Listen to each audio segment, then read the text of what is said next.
Huh? What are you doing in my swamp? Hello everybody, this is Ogreboy, and I'm going to be doing my top 10 favorite remakes of all time. So, remakes get a bad reputation for never being as good as the original, and there are tons of movies that are definitely proof of that aren't as good as the original, or just totally terrible movies in general, that because they were movies that never needed remakes and stuff. So there's a lot of those, and I could probably do a list of the worst remakes and everything, but I feel like there are quite a few that are good too. And this list doesn't mean, just because the movies are on this list doesn't always mean that I think they're better than the original. There are some on here that I do, a majority of them I do, but there are a couple on here that I don't think are even close to as good as the original, but I think are really great movies themselves. So I wanted to point that out. Like I said, most of these though I do think are better than the original though, and there's going to be some pretty controversial opinions on this list too. And there's a good portion of this list is also horror remakes, because I love the horror genre, and the horror genre is the one genre where I feel like they can make remakes and they can still be really effective and stuff, because you have to make horror different and everything, because if you do the exact same thing, it'll be too predictable and everything. So but yeah, this has been a fun list. It's kind of hard to comprise. There's actually a lot of remakes that I've seen that I haven't seen the originals on, and I tried to stick with just ones that I've seen both the original and the remake on and everything. So anyway, I'm going to go ahead and get going. Coming in at number 10 is Freaky Friday from 2003. This is a Disney remake of the 1970s classic starring Jodie Foster. This version stars Jamie Lee Curtis and Lindsay Lohan, and it was my introduction to Jamie Lee Curtis, who has become one of my favorite actresses. I've seen tons and tons of movies and everything, and it all is really mostly because of this movie. Like, this movie made me really want to give her stuff a chance and everything, and I kind of went through a little Jamie Lee Curtis phase when I was a kid because of this movie, and I'd already liked Lindsay Lohan. She was one of the first girls that I ever had a crush on growing up and everything. I had a crush on her when I was a kid when Parent Trap came out, and as her movies came out and stuff, my crush on her just grew and everything, and I felt like this movie came out at the peak of my crush for her when I was a kid and stuff, and everything, and I absolutely love this movie. I think both have really great chemistry together. They're both really great and believable as a mother and daughter duo, and their acting is really great, and the movie holds up really well. I know that Jamie Lee Curtis and her are actually working on a sequel to it, and I'm not big on them doing sequels to movies this long after the original, because like it doesn't always work. I felt like, especially with Disney and everything, and they do that a lot where they just dump them on Disney Plus, like Hocus Pocus 2 and Disenchanted. But both of those were fine movies, not near as good as the original and everything, but I feel like this one is one that has a lot of potential to at least be a really good sequel. I don't expect it to be as good as this one, but I am really looking forward to Freaky Friday 2 if it actually happens and everything. But this movie is just tons of fun. It has so much good funny moments and stuff. Jamie Lee Curtis just is absolutely hilarious in this movie, and this is also another perfect example of a comedy that proves you don't have to be raunchy to be a hilarious movie, because this movie is hilarious, and I laugh out loud every time I watch it, because Lindsay Lohan and Jamie Lee Curtis are so perfect at playing each other, and they work so well off of each other, and it's just a really great movie that's a classic for a reason, and it holds up really well. So Freaky Friday, it's not even the first remake either, because there was one from the 90s that was a TV movie and everything, and there's been another remake of it since then that was a TV movie. So we're either going to be getting the Freaky Friday sequel, or we'll end up eventually getting a remake again that goes to theaters. But this version is hands down my favorite version, so it's number 10. And number 9 is It chapters 1 and 2. Now, I do prefer chapter 1 and everything, but also in the original version I prefer part 1 as well. It's just the kids stuff in the story of it is way better than the adult stuff. Whether you're watching these movies, the original 1990s miniseries, or the books. And this one kind of is a little bit of a cheat because it's based on a TV miniseries, a 2-part miniseries and stuff, but I felt like these movies did way better than what that miniseries had to offer, and everything with such a low budget and everything, and I just felt like that original miniseries has not aged very well and everything. Tim Curry was amazing as Pennywise and everything, but that's really the only thing that has aged pretty well from that miniseries. I think everything about this is pretty much better except for probably Pennywise. Like I said, Tim Curry, he's hard to mess with and everything, although I've really grown to love Bill Skarsgård's take on the character as well. But I love all of the kids in the 2017 version. They're all really likable and a lot better written than they were in the original. And I feel like the original was more of a direct adaptation of the book and everything. The remakes changed the time period and everything from the 50s to the 80s and then modern day when they're adults and stuff. And I thought that worked really well for this particular story. And I felt like that they made it an original too, because I mean it's not exactly like the book. There are a lot of things that happen in the movie that are in the book, but there's a lot that isn't too. So I really like that about it too. And I feel like these were really great movies, and also they helped relaunch my love for horror, and I haven't gotten over horror movies ever since I saw the first It in 2017 and everything, because I was kind of a mild horror fan back when that movie came out, and then I saw that one in the theater, and that's still hands down my favorite horror movie experience that I've ever had in a theater, is watching that first It movie with the packed audience and everybody just being like in shock at like the minute Pennywise bit into Georgie's arm and everything. Everybody in that theater was hooked and everything, and it was just such a fun experience. I wish that chapter 2 would have been as fun of an experience. It just wasn't, but this is they're both really good movies. I actually need to rewatch and review them sometime, because I love the It movies and everything, but especially chapter 1 and everything. But I feel like both are worthy of being put on here, because you can't really have one without the other, because they kind of complete the story and everything. So I'm cheating and giving it to 2 movies, but it's because they kind of have to go together to make the full story work and everything. So It chapters 1 and 2 is number 9, and number 8 is Child's Play. Now, when I first heard about this movie, I was ticked off. I am a huge Child's Play fan. I love Chucky.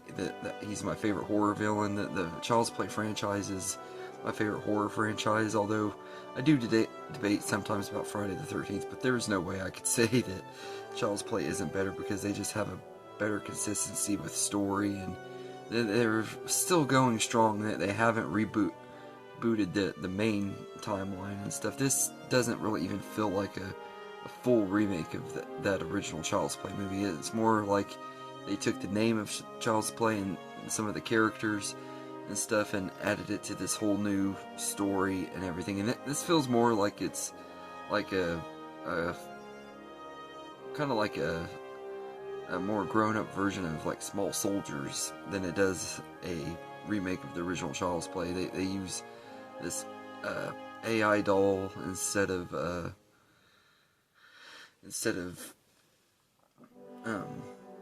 voodoo and stuff, and I thought that was a really unique and interesting concept to use. I think Brad Dourif is absolutely amazing and perfect as Chucky. He's hands down the best version of the character and stuff, but I think what Mark Hamill brought to this version in the remake was amazing too, and everything. And I loved how like they actually kind of make Chucky kind of sympathetic and likable and everything, and you kind of feel bad for him even though he goes on this crazy killing spree, because he watches Texas Chainsaw Massacre 2, which is one of my favorite Texas Chainsaw movies, with Andy and his friends, and he thinks that, okay, if he wants to impress Andy and be a better friend to him, he can kill these people that Andy doesn't like, and it would make him a better friend and stuff. And I love how like innocent Chucky is at first, and the way Mark Hamill just does his voice, and like he goes from being really lovable and sweet and likable and everything to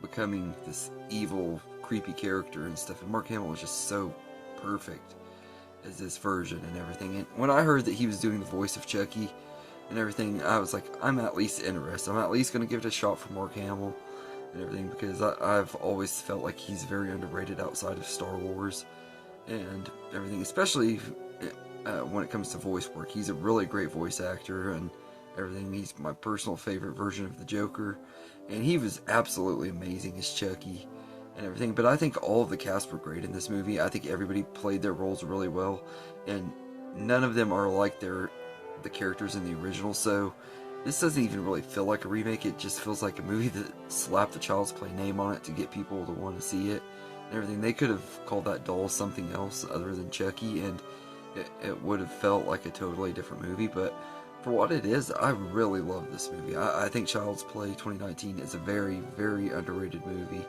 and everything. And I really wish that it would have hit off well enough to make a franchise, because I would have loved to see sequels and stuff and had them continue the story. And I keep holding out hope that eventually it'll happen, but I kind of doubt it. But I really love this movie. So Child's Play 2019 is number 8, and number 7 is Rob Zombie's Halloween. Now, this is definitely one that, like with the Child's Play remake, I would definitely say neither one of those are even close to as good as the original, and everything. And this one doesn't come close, but I absolutely love Rob Zombie's take on it. I love, like, the backstory he gives Michael Myers. I know a lot of people don't like it because they prefer the more just straight up evil Michael that has no motivations, which personally I prefer that version too in a lot of ways and everything. I do definitely understand why people would say that they prefer that version. I kind of actually, when I think of Michael, to be honest with you, I think more of like the original movie and then this new trilogy that came out that a lot of people just did not like the way that the whole 2018 trilogy, David Gordon Green's trilogy, went and everything. I personally love all 3 of those movies and everything. I'll have to talk about them in a legacy sequel list sometime, but I really loved Rob Zombie's Halloween. I thought he did a really great job at making it his own and stuff. And like the first hour of it is like a Rob Zombie movie, and then the second half is just like a remake of the John Carpenter movie. And I think it worked out really well. And everything. He did things differently while paying homage to the original. And I feel like if you're going to do something with something as big as Halloween and everything, you have to tell the story differently enough, and I felt like they did a good job with it. I mean, yeah, we didn't need to see why Michael was evil or anything like that, but for this version of the character and story, I think it worked really well. And plus, we got those awesome movies from David Gordon Green, so I feel like that like we still have classic Michael after this one. So I mean, it doesn't really take away the blow or anything. And I love the Halloween franchise. I think they've had ups and downs and everything, but I've always felt like Rob Zombie's Halloween movies were underrated. But this one, I think, is a really great remake and everything. And it's not near as good as the original, though. It's not even close to as good as John Carpenter's classic. But I think it is a worthy remake, and it definitely deserves more love than it gets and everything. So I know this is a big controversial pick, and a lot of people probably have clicked off because of this being on the list. I know how people are on this movie, but I personally love it and everything. So Rob Zombie's Halloween is number 7, and number 6 is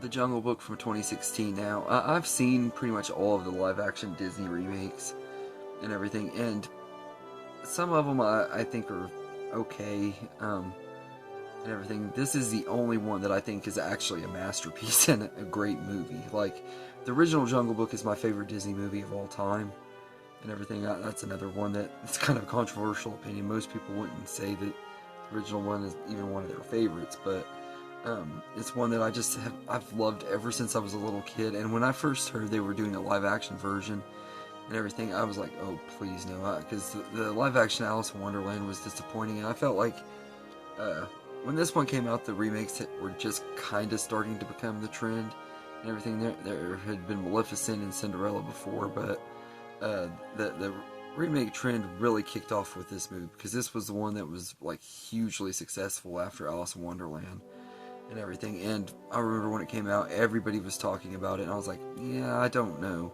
I was like, I love the original so much, I can't see this one being as good and everything. And I wouldn't say that I like it as much as the original, but I'll be damned if this is not an amazing movie, though. Like, the visual effects are just absolutely beautiful and amazing and stuff and everything. And, like, everything that Jon Favreau did with the Jungle Book and everything is completely the opposite of what he did with the Lion King remake and everything. That one was just a poor, soulless,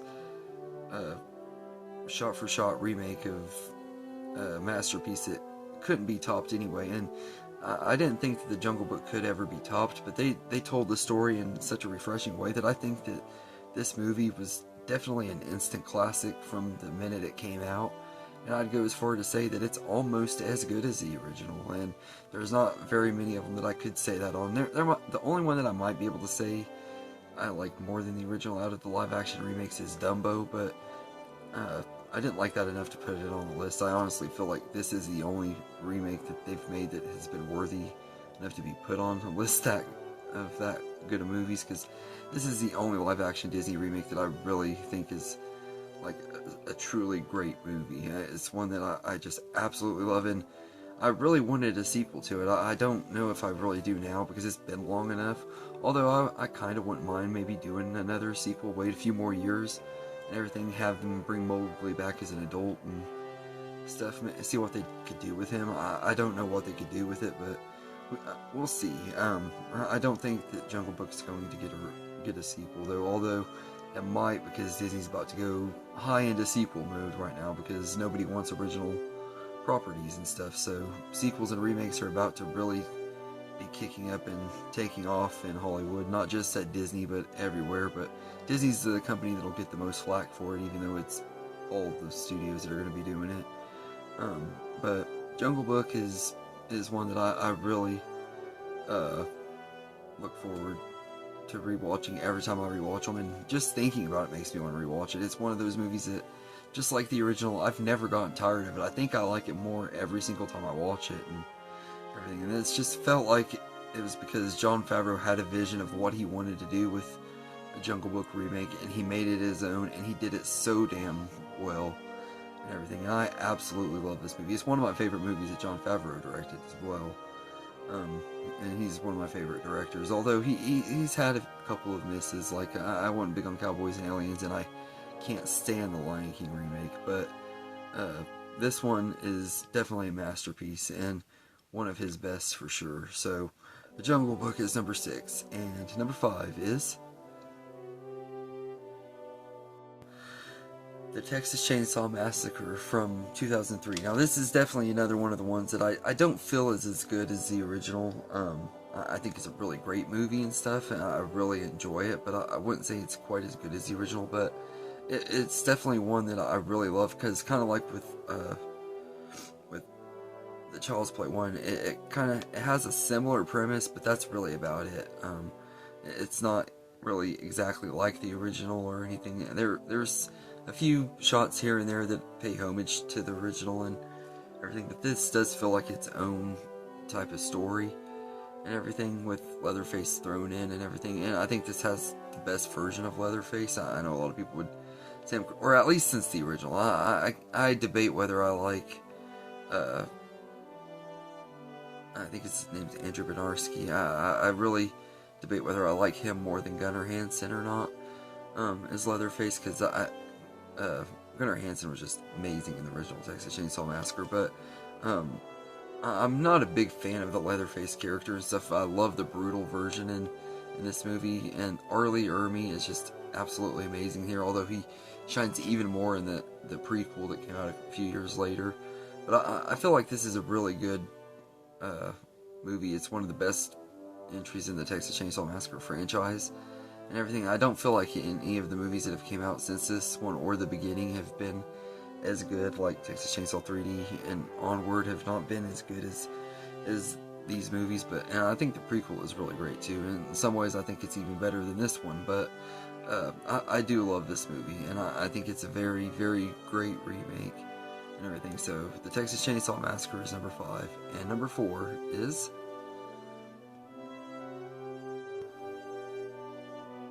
King Kong from 2005. I don't have a lot that I'm going to say about this movie because I'm planning on doing a review series on some of the King Kong movies and stuff before Godzilla and Kong come out later next month and stuff. So this is one of the ones I'm planning on reviewing because I haven't talked about this one on my channel yet, and it's one that I've always really loved and everything. So I'm just gonna leave it at that. I love the King Kong remake, and this is definitely one of the ones that I would say is better than the original, which is really crazy because the original is a classic as well and everything. But this is one of the rare times where I think that they remade a classic movie and did even better and everything. And pretty much all of the top 4 are ones that I love, the original and the remake. Well, I could say about really all of the top 5 and everything. And most of these movies, I could say I like the original and the remakes a lot and everything. But this is definitely one of the ones that I would say I like more than the original and everything, but not by a whole lot, but it's a great movie and everything. So King Kong is number 4, and number 3 is West Side Story. This is the Spielberg take on the classic 1961 movie, and I've always loved the original West Side Story. I actually burnt myself out on it in high school and everything. I watched it so much that I got so tired of it and everything, but then I rewatched it right before this one came out, and I fell in love with it all over again. And then I saw this movie, and it was like when I went to see it, I was kind of skeptical. I was like, I don't see how Spielberg is going to be able to top that original movie, because that movie is just so great and everything. But I also had faith in Spielberg because he's my favorite director of all time, and he's never let me down and everything. Even the movies that he's done that I'm not as big of a fan of, just because the subject matter or what they're about and stuff aren't really as appealing to me as stuff like the Post. I'm not big on that movie, but I can't deny that his directing and the performances he got out of Tom Hanks and Meryl Streep weren't great and everything. But this movie was absolutely amazing, and Rachel Zegler, who has been really controversial in the news lately because of her disrespect to the Snow White remake and her cockiness, and she just says a lot of dumb stuff that young people would say nowadays and everything. I don't really hate her or anything. I don't agree with what she's said about the original Snow White and stuff. I don't think she deserves all the hate and backlash that she's getting, though. She has a right to her opinion and everything, whether I agree with it or not. I don't think she deserves the hate that she gets, and she was absolutely amazing in this movie, and I was really looking forward to seeing where her career went and everything, but it looks like she's going to be mostly doing franchise movies or that are sequels or just remakes and stuff. That's all she's done so far, and all she's pretty much lined up for. Her and Halle Bailey from the Little Mermaid remake and everything. They both have really great acting potential and stuff, but they're going to be spending their careers doing remakes and sequels. But that's also where Hollywood is heading, so what do you expect? But they are... but Rachel Zegler is just absolutely amazing in this movie as Maria. She's got a beautiful singing voice. She's very, very likable, lovable character, very great screen presence, and she brings Maria to life even better than the legendary Natalie Wood, who is one of my favorite actresses of all time and everything. I felt like she actually outdid Natalie Wood, which was something I never expected. And Ansel Elgort, I know he has a lot of controversy because of stuff in his personal life. I haven't gone into too much research on it. I don't really want to know. He was one that I really thought had a lot of promise in the 2010s and everything. And I thought he was great in this movie, and the chemistry between them is really great and everything. I separate the art from the artist and stuff, and I don't deny that he's a good actor and a singer, and he's great in this movie. And his chemistry with Rachel Zegler is just absolutely great, and Spielberg's directing is amazing in here. Um, I think it's actually his best directed movie in years. Like you could feel the passion he had for making this movie. This one and The Fabelmans and everything are two of his best movies in years.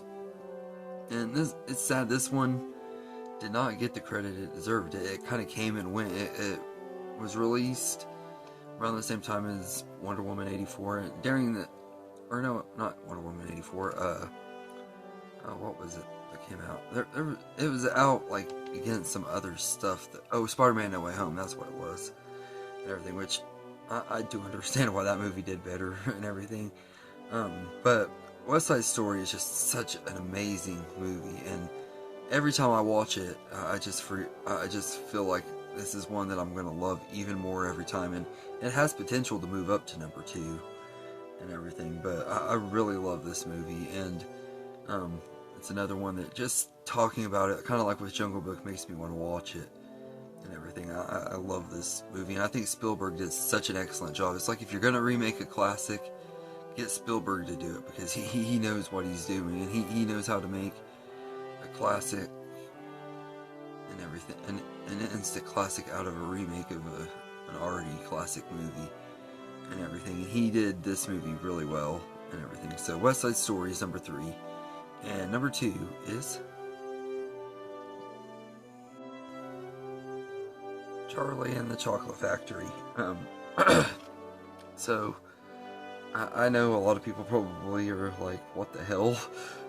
But I absolutely love this movie. I think that it's 100% better than the original Willy Wonka and the Chocolate Factory movie. I think that movie is a great movie, and it's a masterpiece in its own right and everything. But I feel like this one is too.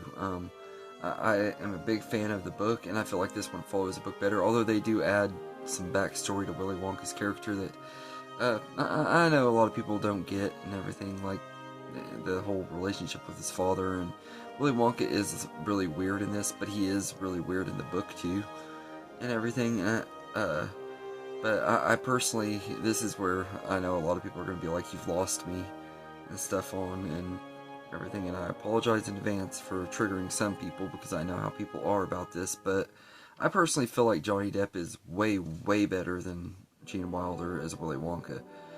He's just, to me, he's perfect and everything. And I think Freddie Highmore was perfect as Charlie. I think all of the cast did a great job and everything. And I felt like that Tim Burton did a really great job at bringing the book to life and everything. I think both versions are great, though. I'm not taking away from the original version and everything, but this is definitely one of those rare remakes that I actually feel is better than the original, and I absolutely love Charlie and the Chocolate Factory. Like I said, Tim Burton is just one of those directors I've always connected with and stuff, and I do wish that he would do more original movies. He's relied a lot on remakes and adaptations of stuff that that have existed and stuff, like plays and stuff, but I wish he'd get back to making original movies and stuff. But for what it is and everything, this is a really fun one, and I really enjoy Charlie and the Chocolate Factory quite a bit and everything. So it's number 2, and my number 1 favorite remake of all time is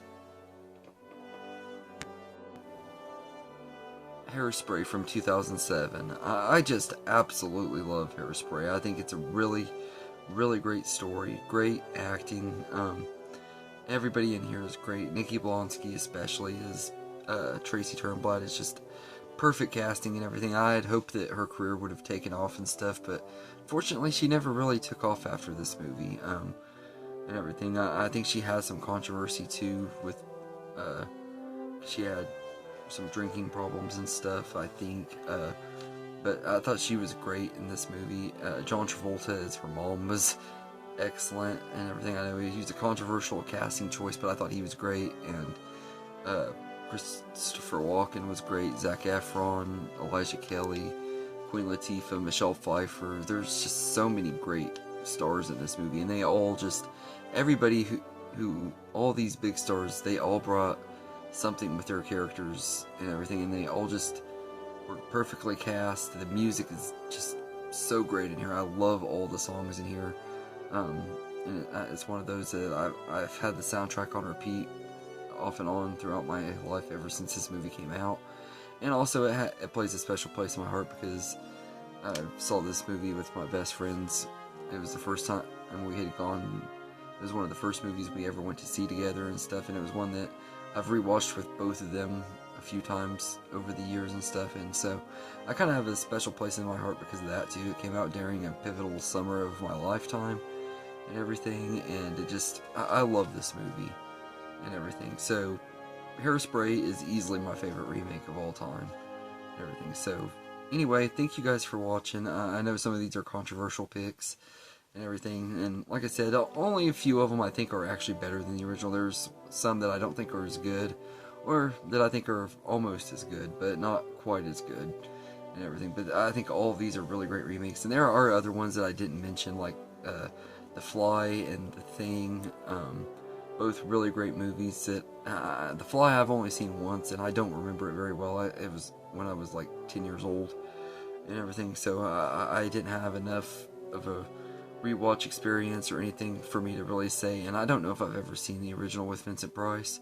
And then The Thing, I haven't seen the original version of yet, The Thing from Another World and everything. I haven't seen that version yet. I've been wanting to and everything, just haven't got around to watching it, so that's why I wouldn't say that I could put that one on there. And I didn't put Cape Fear on here either. That's another one that I love that's a remake. The Departed, Scarface, those are all movies that I love that I haven't seen the originals on, so that's why I didn't include them. Those are known as some of the best remakes of all time and everything, and I probably would definitely agree, but I don't want to say until I watch both versions and everything. Also, other ones that I'd like to give honorable mentions to are Father of the Bride and Cheaper by the Dozen, two of my favorite Steve Martin movies and everything. I have seen the original Cheaper by the Dozen. I felt like that one was, the remake was way better.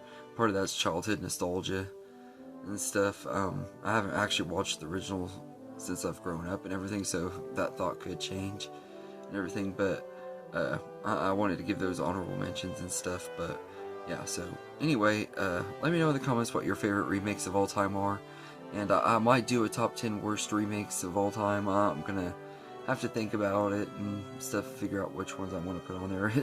I could just do a list of Disney remakes and put that on there, because a lot of the Disney remakes are not very good, and there would probably be at least 2 on that list that are Disney remakes, but we'll see. I might do that next week. I'm hoping to bring back the top 10 Tuesdays. I don't know if it'll be every week. I might do maybe a couple a month or something, maybe do them every other week or something, and everything. But I would like to start doing the top 10 lists and stuff more, because I haven't done this in a while, and I miss doing them and stuff, and I want to do more on my channel than just the Disney and Pixar reviews and stuff and everything. And I'm already working out ideas of things that I'm going to be doing in the future and everything. Like I said, I got some Godzilla and King Kong ones that I'm wanting to review. I don't know if I'm going to do a lot of Godzilla. More of them will be King Kong, because I'm more of a fan of King Kong and stuff, and there's just not as much King Kong stuff to go through as there is Godzilla and stuff and everything. So I'm planning on trying to do that next month, and I've got other franchises planned out throughout the year and everything, but I wanted to do this top 10 list and everything, and I'll probably do some more and everything. I just but I thought this would be a fun one to do, because I don't remember if I've ever done a remake list and everything, and if I did, it was a long time ago. So I thought it was time to redo it and update it with a few movies that hadn't came out by the time I would have done the last one and everything, because some of these movies are more recent. But anyway, thank you guys for watching, and I hope you enjoyed this video. Let me know in the comments what your favorite remakes are, and I hope you enjoyed this video, and have a good day, everybody.